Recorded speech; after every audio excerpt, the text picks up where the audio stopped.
मित्रों, कुमारस्वामी फाउंडेशन के इस प्रकल्प सम्यक वाक श्रृंखला के अंतर्गत अभी तक आप लोगों ने राजनीति का स्वरूप क्या रहा, राज्य की क्या स्थिति रही, वर्तमान संदर्भ में और इसके पहले ग्रीको रोमन संदर्भ से लेकर के मध्यकालीन संदर्भ में और प्राचीन भारतीय संदर्भ में राज्य और राजनीति का क्या स्वरूप रहा, इन विषयों पर हम लोगों ने प्रोफेसर राकेश मिश्र जी के विचार जाने। प्रोफेसर मिश्र जी की ये शैली रही कि जिन पद्धतियों से या जिन परिप्रेक्ष्यों से हम अधिक परिचित हैं, पहले उस परिप्रेक्ष्य को हमारे सामने प्रस्तुत कर दिया जाए पूर्व पक्ष के रूप में, और उसके बाद शनै शनै जो राज्य या राजनीति के संबंध में जो प्राचीनतर और परंपरागत धारणाएं हैं उनसे परिचय प्राप्त किया जाए। इसी क्रम में उन्होंने पहले राज्य और राजनीति के संबंध में आधुनिक अवधारणा क्या है, फिर इसके संबंध में यूनानी और रोमन अवधारणाएं क्या हैं, मध्यकालीन ईसाई अवधारणाएं क्या हैं, और फिर प्राचीन भारतीय राजनीति की अवधारणा है, ये विषय वस्तु आपके सामने प्रस्तुत की। तदुपरांत राजनीतिक विचारधाराएं जो 20वीं शताब्दी की एक विशेष पद्धति रहीं, उनके ऊपर इस समय वे प्रकाश डाल रहे हैं। और इस क्रम में अभी तक उन्होंने उदारवाद या लिबरलिज्म की क्या पद्धति रही, राजनीति को देखने की उदारवादी दृष्टि क्या रही, उसके बाद राजनीति को देखने की अनुदारवादी या कंजर्वेटिव दृष्टि क्या रही, इन विषयों पर वे प्रकाश डाल चुके हैं। आशा है कि अभी तक की यह प्रस्तुति आपको सार्थक लगी होगी, आपको पसंद आई होगी। आगे की प्रस्तुति में वे समाजवाद और समाजवाद के विभिन्न पक्षों पर क्रमशः प्रकाश डालने की चेष्टा करेंगे। इस पहली कड़ी में समाजवाद का आरंभिक परिचय और उसका आरंभिक इतिहास क्या है, इस विषय पर वो प्रकाश डालेंगे, जिसे हम लोग काल्पनिक समाजवाद या यूटोपियन सोशलिज्म कहते हैं। तदुपरांत वे रिवोल्यूशनरी सोशलिज्म या जिसे हम लोग मार्क्सियन सोशलिज्म कहते हैं, उस अवधारणा की विस्तार से चर्चा करेंगे। इसके बाद जिसे हम लोग इवोल्यूशनरी सोशलिज्म या प्रगतिवादी समाजवादी विचारधाराएं कहते हैं, जिसमें हम लोग सिंडिकलिज्म, फेमिनिज्म या गिल्ड सोशलिज्म इत्यादि अवधारणाओं का पठन पाठन करते हैं, इनका वो स्वरूप चित्रण करने की कोशिश करेंगे। और उसके बाद मार्क्सवाद की जो एक रिविजिट हुई 20वीं शताब्दी में, जिसके परिणाम स्वरूप नव मार्क्सवाद, क्रिटिकल थ्योरी और फ्रैंकफर्ट स्कूल जैसी चीज़ें अस्तित्व में आईं, इन पर भी वे हमारा ध्यान आकर्षण करने की कोशिश करेंगे। निश्चित रूप से समाजवाद का फलक बहुत व्यापक है और ये एक ऐसी विचारधारा रही जिसने 20वीं शताब्दी को बहुत व्यापक रूप से प्रभावित किया, न केवल राजनीति के क्षेत्र में वरन समाज नीति, अर्थनीति, मनोविज्ञान और साहित्य के क्षेत्र में भी इसने मनुष्य को 20वीं शताब्दी और अभी तक 21वीं शताब्दी के पूर्वार्ध तक बहुत दूर तक प्रभावित किया है। इसकी जितनी भी अंतर्धाराएं हैं, उन सभी अंतर्धाराओं की एक बार फिर से पुनर्परीक्षा करने का ये अवसर है। आशा है कि समाजवाद के संबंध में इस विस्तृत परिचय का भी आप लाभ उठा पाएंगे। हमारी ये भी चेष्टा होगी कि इन सभी धाराओं अंतर्धाराओं की समीक्षा करने के बाद जो समाजवादी दृष्टि है, उसकी जो आधारभूत और मौलिक मान्यताएं हैं, उन मौलिक मान्यताओं की एक क्रिटिकल एग्जामिनेशन या उनकी एक समालोचना भी आपके सामने प्रस्तुत हो। तो अब हम आइए जानते हैं समाजवाद और उसके विभिन्न पक्षों के बारे में प्रोफेसर राकेश मिश्र जी के विचार। इस अंक में हम लोग आधुनिक काल की एक अन्य महत्वपूर्ण विचारधारा समाजवाद पर विचार करेंगे। समाजवाद एक विचारधारा भी रही, एक आइडियोलॉजी भी रही और एक आंदोलन भी रहा, एक मूवमेंट भी रहा। इसके स्वरूप का निर्धारण करने में अनेक विचारकों का भी योगदान है और अनेक श्रमिक आंदोलनों या लेबर मूवमेंट्स का भी योगदान है। और इन सब के सम्मिलित योगदान से समाजवाद का स्वरूप हमारे सामने आया है। ये अवश्य है कि समाजवाद को स्पष्ट रूप से परिभाषित करने का कार्य बड़ा जटिल है और इसलिए समाजवाद को परिभाषित कैसे किया जाए इस प्रश्न में हमें उलझना भी नहीं चाहिए। लेकिन समाजवाद की मूलभूत मान्यताएं क्या है ये स्पष्ट हो जानी चाहिए। लेकिन इसके पहले एक अन्य पक्ष पर विचार करना भी आवश्यक है, क्योंकि जिन लोगों ने समाजवादी चिंतन के इतिहास को लिखा है उन्होंने इन पक्षों की ओर ध्यान आकृष्ट किया है। और वो पहला पक्ष तो यह है कि समाजवाद का प्रारंभ कब से माना जाए। ये तो स्पष्ट है कि एक समाजवाद एक आधुनिक विचारधारा है, एक मॉडर्न आइडियोलॉजी है जो कि मोटे तौर से 19वीं शताब्दी से प्रारंभ होती है। लेकिन समाजवाद की जो मान्यताएं हैं उनमें से कुछ मान्यताओं के संकेत हमें प्राचीन काल से बराबर प्राप्त होते हैं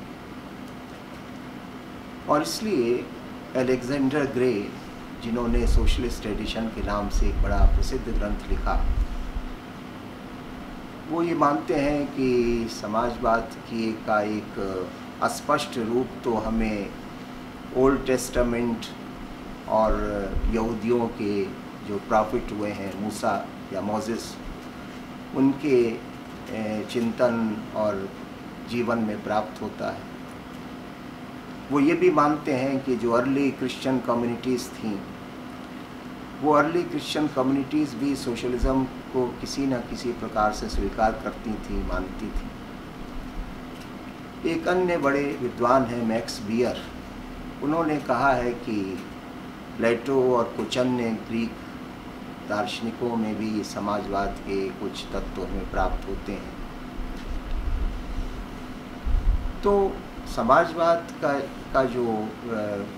का सिद्धांत एक व्यवस्थित सिद्धांत भले ही आधुनिक काल में विकसित हुआ, लेकिन इसके कुछ सूत्र, इसके कुछ संकेत हमें प्राचीन सभ्यताओं में भी प्राप्त होते हैं, ऐसा इन विद्वानों का कहना है।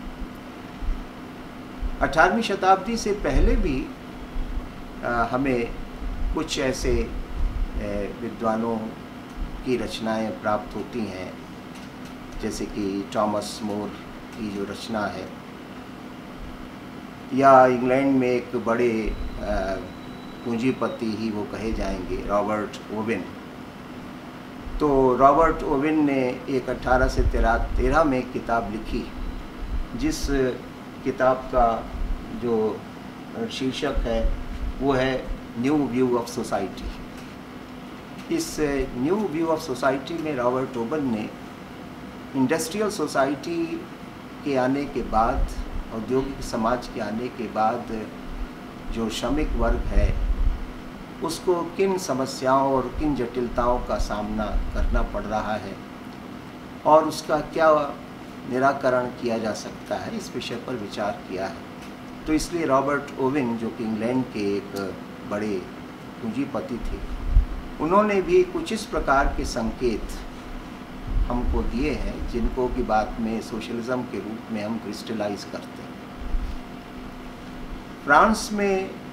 फ्रांस तो इस प्रकार से इन अर्ली सोशलिस्ट थिंकर्स का एक गढ़ था, क्योंकि 19वीं शताब्दी के फ्रांस में कई ऐसे महत्वपूर्ण विचारक हुए, जैसे कि चार्ल्स फोरियर, या जैसे कि कैबे, या जैसे कि सेंट साइमन या प्रोधा। ये लोग थे जिन्होंने कुछ मूलभूत समाजवादी मान्यताओं का प्रतिपादन किया। न केवल प्रतिपादन किया बल्कि उन्होंने इस प्रकार के एक्सपेरिमेंट्स भी किए कि कैसे एक सोशलिस्ट कम्युनिटी चलती है या बनती है, या उसमें जीवन किस प्रकार का होता है। खास तौर से फोरियर और कैबे ने अपने देश में भी और उसके बाद अमेरिका में भी कुछ इस प्रकार की कुछ इस प्रकार के प्रयोग किए कि एक सोशलिस्ट लिविंग कैसे होती है, एक समाजवादी तरीके से जीवन यापन कैसे किया जा सकता है, कम्युनिटी किस तरह से एक सोशलिस्ट प्रिंसिपल के आधार पर बन सकती है। उन्होंने इस प्रकार के कुछ प्रयोग किए। तो ये जो प्रारंभिक समाजवादी विचारक हैं जो कि 19वीं शताब्दी में फ्रांस में हुए, इन्होंने समाजवादी मान्यताओं का प्रतिपादन किया और उनको चरितार्थ करने के लिए कुछ प्रयोग भी किए, जिनको मार्क्स ने बाद में यूटोपियन सोशलिस्ट कहा कि ये सब काल्पनिक समाजवाद है। उसको क्रिटिसाइज़ किया। क्यों क्रिटिसाइज़ किया, ये भी एक विषय है जिस पर हम लोग विचार करेंगे। तो ये एक पृष्ठभूमि है जिसमें हमें समाजवाद की विचारधारा को समझना है। अब समाजवादी जो विचारधारा है, इसके मूल सूत्र क्या है? दूसरी बात ये स्पष्ट है कि आधुनिक काल में जो आधुनिक काल की जो संरचना है, आर्थिक सामाजिक संरचना, उसमें इंडस्ट्रियल रेवोल्यूशन का, औद्योगिक क्रांति का बहुत बड़ा योगदान रहा। इसी इंडस्ट्रियल रेवोल्यूशन का संचालन करने के लिए जो वर्ग पैदा हुआ या जो दृष्टिकोण पैदा हुआ, वो पूंजीपति वर्ग था या वो पूंजीवादी व्यवस्था थी। इस पूंजीवादी व्यवस्था के जो दोष कालांतर में सामने आए, उनके विरुद्ध जो प्रतिक्रिया हुई, उसको समाजवाद कहा गया। तो इसलिए सोशलिज्म एक कैपिटलिज्म के खिलाफ रिएक्शन था। रिएक्शन इसलिए था क्योंकि जो सर्वहारा वर्ग जिसको मार्क्स ने कहा, या जो श्रमिक वर्ग, जो कि इस इंडस्ट्रियल रेवोल्यूशन में शोषण का, अन्याय का शिकार हो रहा था, और जो अर्थव्यवस्था कायम हो रही थी पूंजीवादी सिद्धांतों के आधार पर, वो अर्थव्यवस्था न केवल पूंजीपतियों के हाथ में थी, उसका संचालन न केवल पूंजीपतियों के हाथ में था, वरन वो पूंजीपतियों के हित के अनुसार भी संचालित हो रही थी, जिसके कारण जो वर्किंग क्लास था वो इनजस्टिस और एक्सप्लॉइटेशन का शिकार था। और इसलिए इस वर्किंग क्लास की जो दुर्दशा थी, उससे उसके मन में भी आक्रोश पैदा हो रहा था इस पूंजीवादी अर्थतंत्र के विरुद्ध, और जो समाज के विचारशील लोग थे, उनके अंदर भी एक आक्रोश पैदा हो रहा था इस पूंजीवादी अर्थतंत्र के विरुद्ध। तो इसके दोषों का परिष्कार करने के लिए, निदान करने के लिए, निराकरण करने के लिए जो एक विचार प्रस्तुत किया गया, उस विचार को हम लोग समाजवाद के नाम से जानते हैं। तो इसलिए कैपिटलिज्म के खिलाफ एक रिएक्शन था सोशलिज्म। इंडस्ट्रियल सोसाइटी में जिसके संचालन के सारे सूत्र पूंजीपतियों के हाथ में थे, वो इंडस्ट्रियल सोसाइटी और वो पूंजीवादी अर्थतंत्र मजदूरों का, जो कल कारखानों में काम करने वाले मजदूर थे, उनका किस प्रकार से केवल आर्थिक ही नहीं, उनका भावनात्मक शोषण किस प्रकार से करता है, इस सब के विरुद्ध समाजवादी दृष्टिकोण सामने आया। यानी न केवल इकोनॉमिक एक्सप्लॉइटेशन, बल्कि ये जो पूंजीवादी अर्थतंत्र है, जैसा कि मार्क्स ने बाद में कहा कि ये मजदूर को एलिनेट कर देता है अपने से ही, अपनों से ही, और अपने उत्पादन की सारी प्रणाली से ही, और वो केवल एक मशीन में, एक उपकरण की भांति उसका जीवन रह जाता है। तो ये जो इकोनॉमिक और इमोशनल डैमेज हो रहा था वर्किंग क्लास का, उसको वर्किंग क्लास भी धीरे धीरे समझ रहा था और समाज के विचारशील लोग भी समझ रहे थे, और इसलिए उसके विरुद्ध एक तीव्र प्रतिक्रिया हुई, और वो प्रतिक्रिया एक विचारधारा के रूप में सामने आई जिसको हम सोशलिज्म कहते हैं, समाजवाद कहते हैं।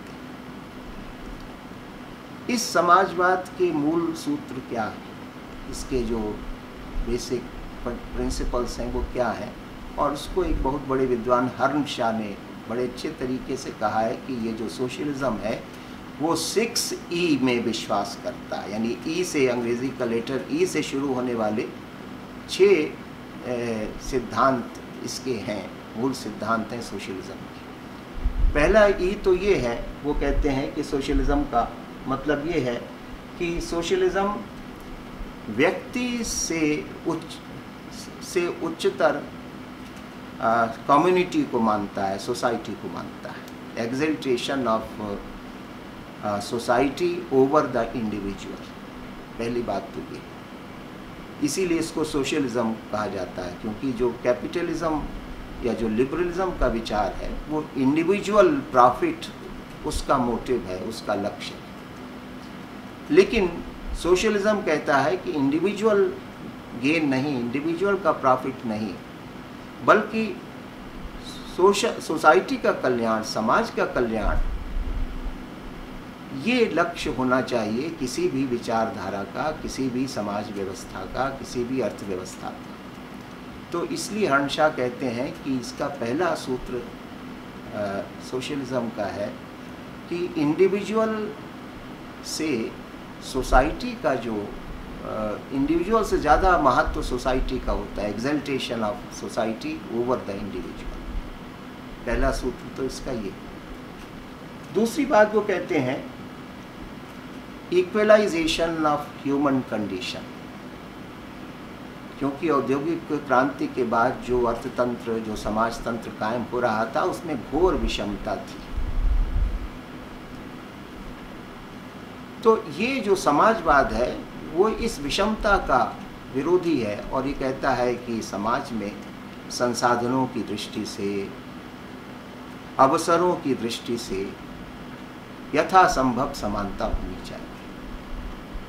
अगर पूर्ण समानता संभव नहीं भी है तो यथासंभव, as far as possible, there should be equal distribution of resources of society. There should be equal distribution of the wealth and resources of the society. ये इनका एक दूसरा विचार है कि समाज में जो अवसर हैं, जो संसाधन हैं, उनका यथासंभव समान वितरण होना चाहिए। ये एक दूसरा है, तो ये इक्वलाइजेशन। तीसरा वो कहते हैं कि क्योंकि जो पूंजीवाद है वो इसेंशियली एक्सप्लॉइटेटिव सिस्टम है, मूलतः शोषणकारी व्यवस्था है, क्योंकि पूंजीपति केवल अपने प्रॉफिट को लक्ष्य रखकर कार्य करता है।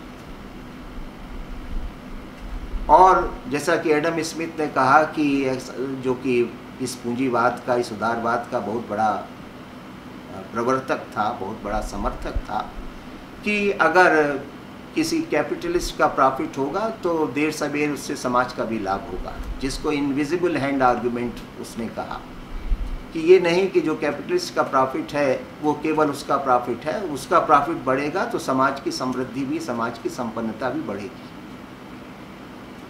तो इस तर्क को समाजवाद नहीं मानता है। समाजवाद ये कहता है कि जो कैपिटलिज्म है वो इसेंशियली एक्सप्लॉइटेटिव सिस्टम है। क्यों? क्योंकि आपका लक्ष्य केवल अपने लाभ पर है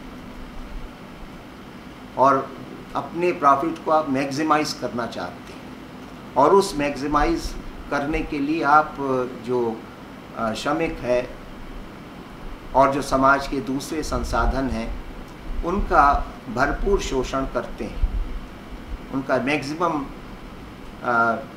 एक्सप्लॉइटेशन करते हैं, क्योंकि बिना इसके आपका प्रॉफिट नहीं बढ़ सकता है। तो इस कैपिटलिज्म को एलिमिनेट करना है, समाप्त करना है, ये हर्नशाह कहते हैं कि तीसरा प्रिंसिपल है सोशलिज्म का, elimination of capitalism. Elimination of the capitalist class. तो ये वो कहते हैं कि दूसरा। इसके बाद फिर जैसे कि पूंजीपति शोषण का स्रोत है, इसी तरह से जो कृषि के क्षेत्र में देखिए, जो पुरानी व्यवस्था सामंतवाद की चली आ रही थी कि जो बड़े बड़े सामंत होते थे वो सारी भूमि के मालिक बन गए थे और इस कारण वे बाकी लोगों को दास की तरह ट्रीट करते थे। तो अगर इधर उद्योग धंधों में पूंजीपति शोषण कर रहा था तो कृषि के क्षेत्र में जो सामंतवादी प्रणाली थी वो शोषण पर आधारित थी। तो इसलिए केवल कैपिटलिज्म को ही नहीं ख़त्म करना है, बल्कि जो लैंडलॉर्ड्स हैं और इन लैंडलॉर्ड्स को प्रश्रय देने वाला ये जो फ्यूडल सिस्टम है, ये जो सामंतवादी प्रणाली है जो कि एक्सप्रोप्रिएशन पर आधारित है, हड़प पर आधारित है, इसका अंत करना भी समाजवाद का लक्ष्य है। कि जो फ्यूडल लॉर्ड्स हैं उनको एक्सप्रोप्रिएट करना, उनसे कृषि को मुक्त करना, दूसरे प्राकृतिक संसाधनों को मुक्त करना, ये भी सोशलिज्म का एक लक्ष्य रहा। तो इसलिए फिर प्राइवेट एंटरप्राइज जो है, क्योंकि सोशलिज्म कहता है कि जितनी भी वेल्थ है और जितनी भी सोसाइटी के नेचुरल रिसोर्सेज हैं उनके ऊपर सोशल ओनरशिप होनी चाहिए, वे समाज के हाथ में होने चाहिए, न कि किसी व्यक्ति के हाथ में होने चाहिए, जिसको हम लोग प्राइवेट ओनरशिप कहते हैं। जो कैपिटलिज्म है वो प्राइवेट ओनरशिप पर आधारित है, मीन्स ऑफ प्रोडक्शन का प्राइवेट ओनरशिप, उत्पादन के साधनों पर व्यक्तिगत स्वामित्व। व्यक्तिगत स्वामित्व से व्यक्तिगत लाभ की प्रवृत्ति को बढ़ावा मिलता है, ऐसा समाजवादियों का मानना है। अरस्तु ने तो व्यक्तिगत संपत्ति के अनेक लाभ बताए हैं और लोगों ने भी बताए हैं, लेकिन जो समाजवादी हैं वो प्राइवेट प्रॉपर्टी को एक अनमिक्स्ड ईविल के तौर से ही देखते हैं कि एक शुद्ध बुराई है। इसलिए वो प्राइवेट एंटरप्राइजेस के विरोधी हैं,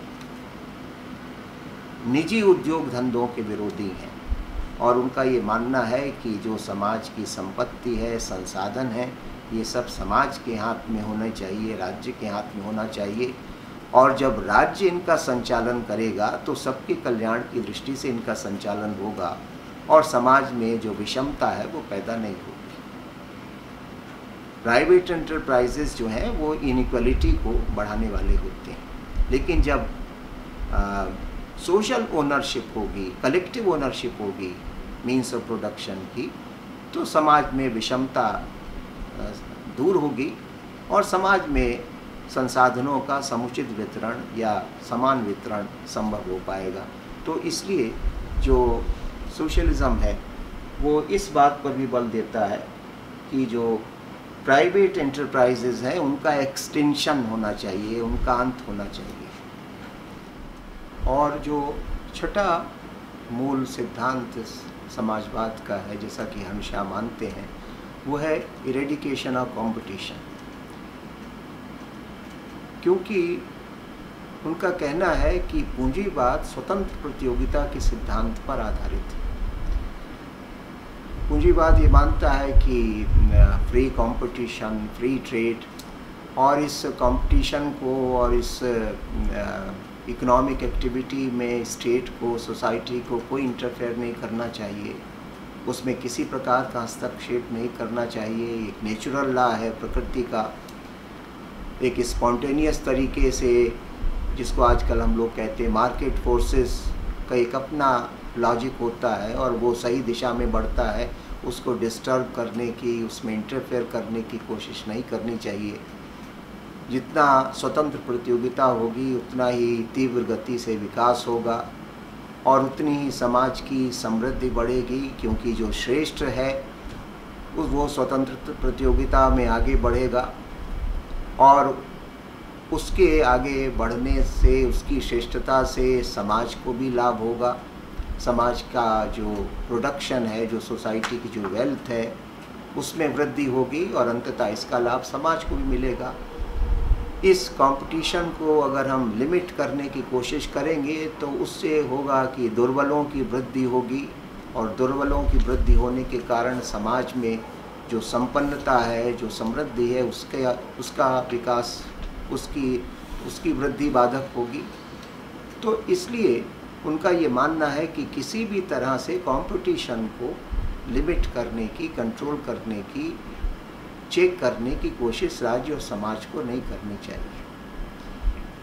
यानी कैपिटलिज्म कंपटीशन को ग्रोथ का, प्रॉस्पेरिटी का बेसिस मानता है। लेकिन सोशलिज्म कहता है कि ये जो कंपटीशन है ये तो एक प्रकार से स्वार्थ पूर्ति का ही माध्यम है। एक प्रकार से अन्याय की वृद्धि होगी, इससे शोषण की वृद्धि होगी। अगर हम केवल फ्री कंपटीशन के सिद्धांत पर चलेंगे तो जो समाज के कमज़ोर लोग हैं, समाज के गरीब लोग हैं, उनके साथ तो घोर अन्याय हो जाएगा, क्योंकि हर समाज में विभिन्न प्रकार के लोग होते हैं और सबकी क्षमताएं, सबकी सामर्थ्य एक प्रकार की नहीं होती। और राज्य और समाज की जिम्मेदारी तो सबका कल्याण करने की होती है, सबको आगे बढ़ाने की होती है। इसलिए यहाँ पर सर्वाइवल ऑफ द फिटेस्ट का जो सिद्धांत है वो उचित नहीं है, वो अमानवीय सिद्धांत है। इसलिए सोशलिज्म का आधारभूत सिद्धांत है कोऑपरेशन, कि किसी भी श्रेष्ठ समाज की संरचना, किसी भी ऐसे समाज की संरचना जिसमें कि सबका कल्याण हो, उसमें सबके बीच सहयोग और सद्भाव आवश्यक है। वहाँ कोई एक व्यक्ति या कोई एक संस्था साध्य नहीं है, वहाँ पर संपूर्ण समाज का कल्याण साध्य है। और इसमें समाज की सारी प्रोडक्टिव फोर्सेस को, सारी मटेरियल फोर्सेस को, सारे ह्यूमन रिसोर्सेस को कोऑपरेट करना पड़ेगा, तब इस लक्ष्य की प्राप्ति हो सकती है। तो कोऑपरेशन समृद्धि का कारक है, ऐसा समाजवादियों का मानना है, जबकि पूंजीवादी कहते हैं कि नहीं, कंपटीशन समृद्धि का कारक है। ये एक महत्वपूर्ण अंतर है। तो इस तरह से हर्नशा ने ये 6 सूत्र समाजवादी विचारधारा के बताए। और समाजवाद के बहुत सारे संस्करण हुए। कोई समाजवाद तो एक, जैसे कि सीएम जोड ने कहा कि एक ऐसा टोप है कि जिसको बहुत सारे लोग पहन लेते हैं और जिसके कारण उसकी आकृति बिगड़ गई है। Socialism is like a hat which has lost its shape because everybody wears it। तो इसलिए सोशलिज्म के बहुत सारे इंटरप्रिटेशंस हैं, बहुत सारे वर्जन्स हैं, लेकिन जो कोर प्रिंसिपल्स हैं सोशलिज्म के, इन कोर प्रिंसिपल्स को तो सभी लोग मानते हैं जो कि समाजवाद में विश्वास रखते हैं। जो डिफरेंस है वो मीन्स को लेकर है, या मोड्स को लेकर है, या जो सोशलिस्ट रिकॉन्स्ट्रक्शन कब आएगा, किस प्रकार से आएगा, इसको लेकर है। लेकिन ये कुछ फंडामेंटल प्रिंसिपल्स हैं जो जिनको कि सभी समाजवादी विचारक स्वीकार करते रहे। लेकिन इसमें एक और सिद्धांत प्रसिद्ध अर्थशास्त्री पीगू ने और जोड़ा। पीगू ने कहा कि ये तो सब 6 चीज़ें हैं ही, लेकिन 20वीं शताब्दी की परिस्थिति में उन्होंने कहा कि सोशलिज्म में की एक और रिक्वायरमेंट भी हो गई है, और वो है सेंट्रल प्लानिंग। जैसा कि जिसको कि रूस में सबसे पहले शुरू किया गया, सोवियत रूस में स्टालिन के ज़माने। क्योंकि जब हम समाज की संरचना को कलेक्टिव बनाते हैं, सामूहिक बनाते हैं, तो उसमें बिना प्लानिंग के आप काम नहीं कर सकते।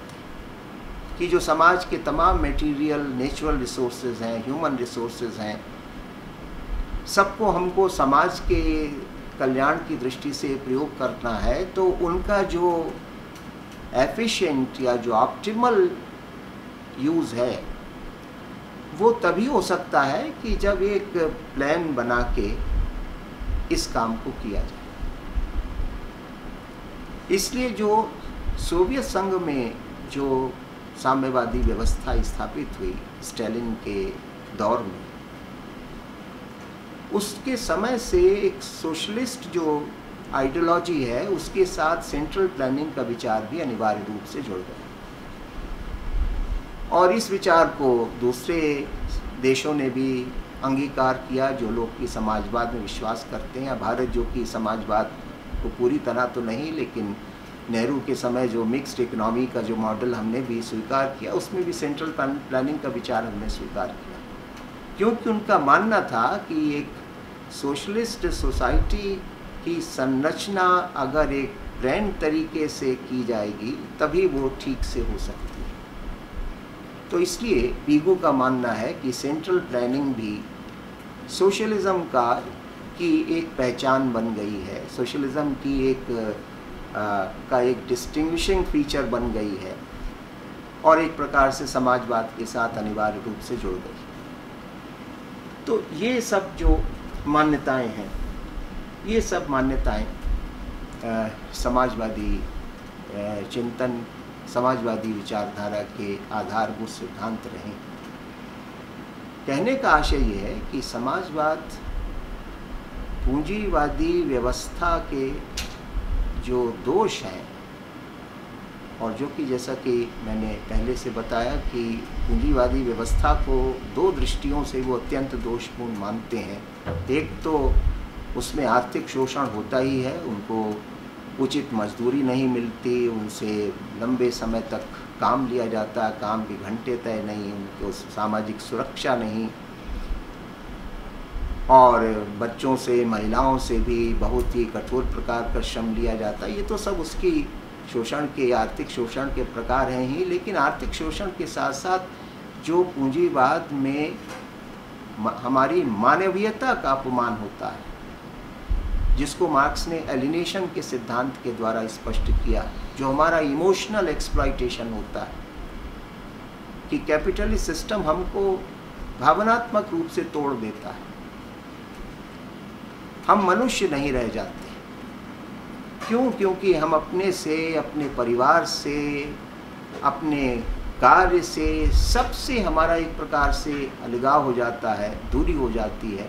तो ये जो पक्ष है ये भी उतना ही महत्वपूर्ण है जितना कि इकोनॉमिक एक्सप्लॉयटेशन।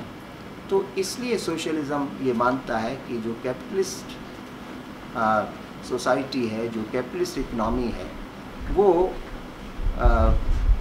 मनुष्य के लिए हर दृष्टि से अत्यंत शोषणकारी प्रणाली है, और इसलिए इसके विकल्प के तौर से वे समाजवाद की विचारधारा को प्रस्तुत करते हैं।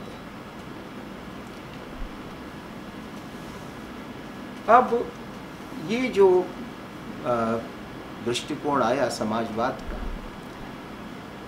ये जो सोशलिज्म था वो मुख्य रूप से दो दिशाओं में आगे चल के विकसित हुआ 19वीं शताब्दी के बाद,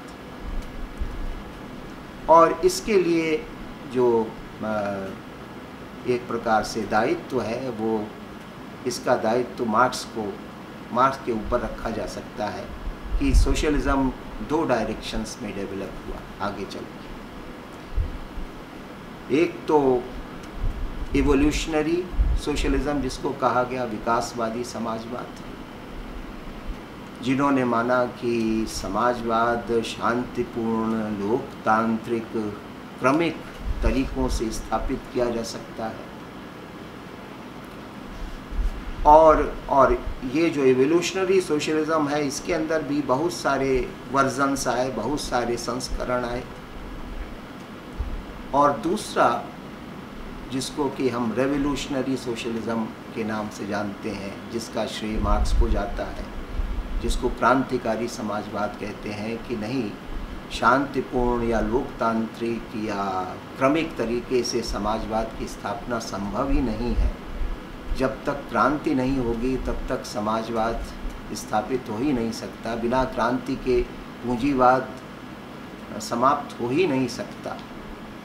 तो ये एक दूसरी स्ट्रीम है, एक दूसरी धारा है, जिसका कि प्रारंभ मार्क्स से होता है, और उसके बाद ये धारा भी आगे बढ़ती है, और इसमें भी बहुत सारे संस्करण आते हैं, बहुत सारे संप्रदाय आते हैं। तो ये दो मेन डायरेक्शंस में सोशलिज्म डेवलप हुआ। एक इवोल्यूशनरी विकासवादी और दूसरा रेवोल्यूशनरी। मार्क्स ने सबसे पहले ये कहा कि बिना क्रांति के समाजवाद की स्थापना नहीं हो सकती।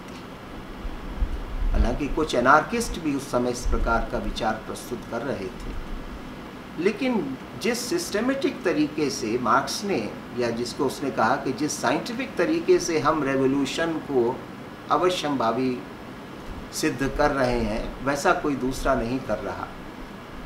तो जब मार्क्स ने कहा कि बिना क्रांति के समाजवाद की स्थापना संभव ही नहीं है, तो उसने ये इसलिए कहा क्योंकि वो देख रहा था कि फ्रांस में और इंग्लैंड में ऐसे प्रयोग हो रहे थे कि शांतिपूर्ण तरीके से ह्यूमैनिटेरियन अप्रोच से ही सोशलिज्म स्थापित हो सकता है।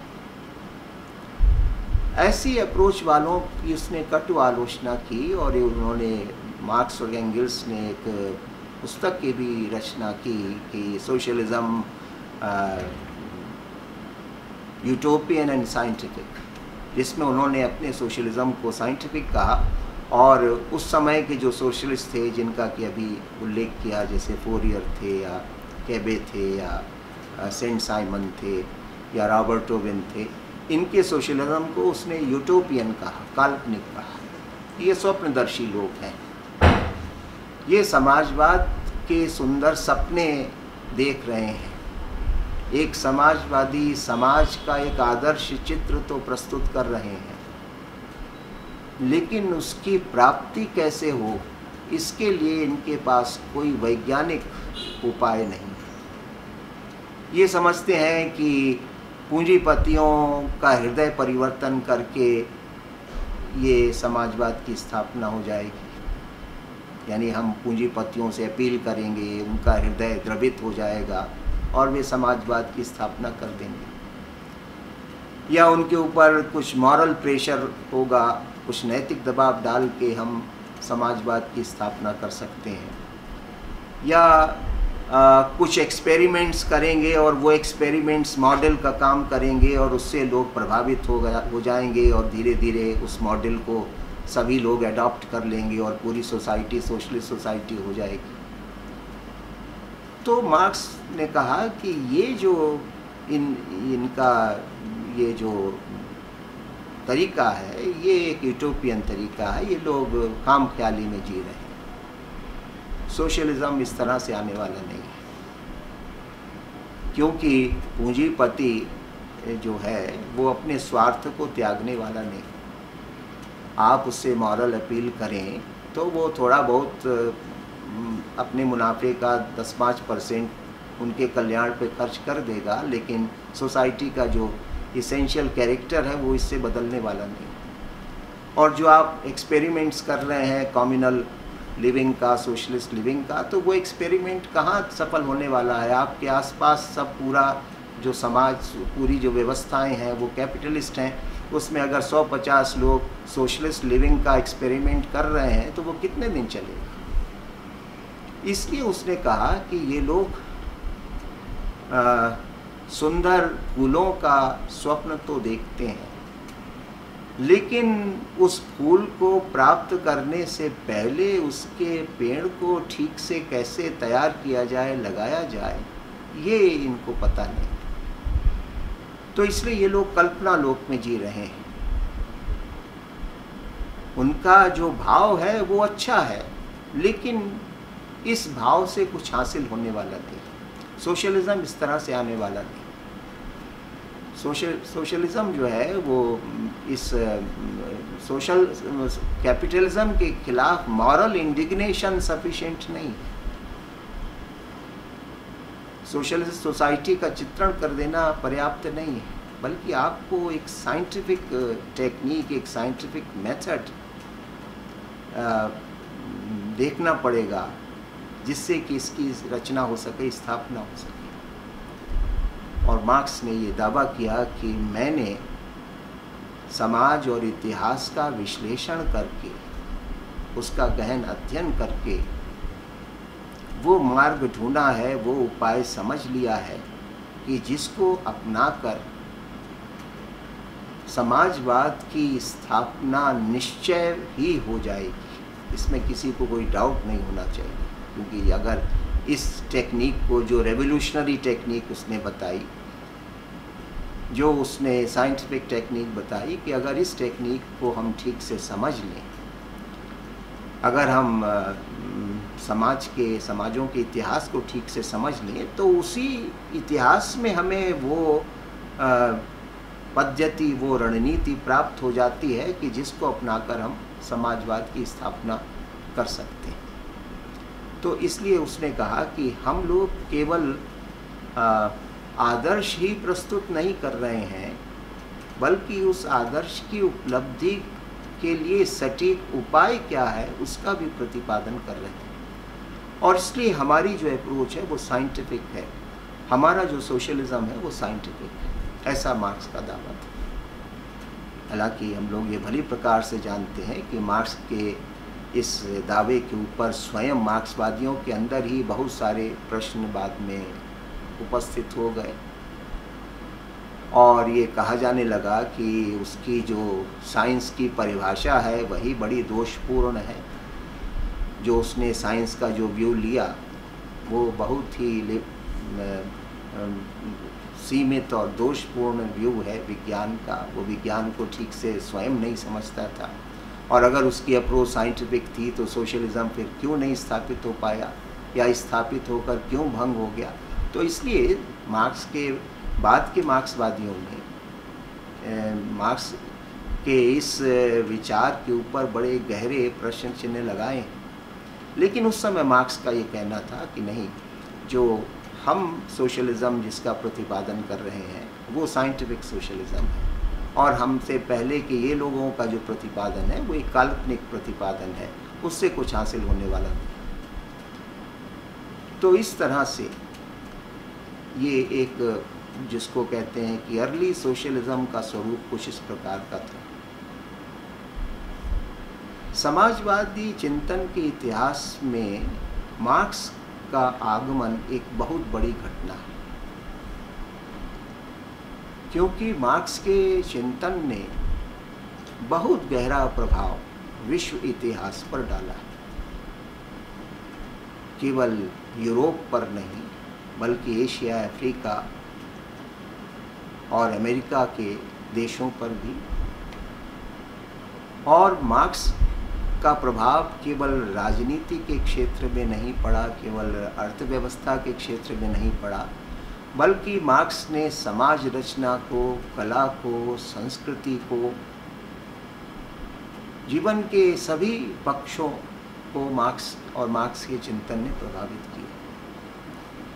इसलिए समाजवादी चिंतन के इतिहास में मार्क्स एक प्रकार का एक ऐसा विचारक है जो कि सोशलिज्म को न केवल साइंटिफिक बनाने का दावा करता है, बल्कि वो सोशलिज्म को विश्वव्यापी बनाने का एक अभियान लेकर चलता है, और उसमें काफ़ी सफल भी होता है।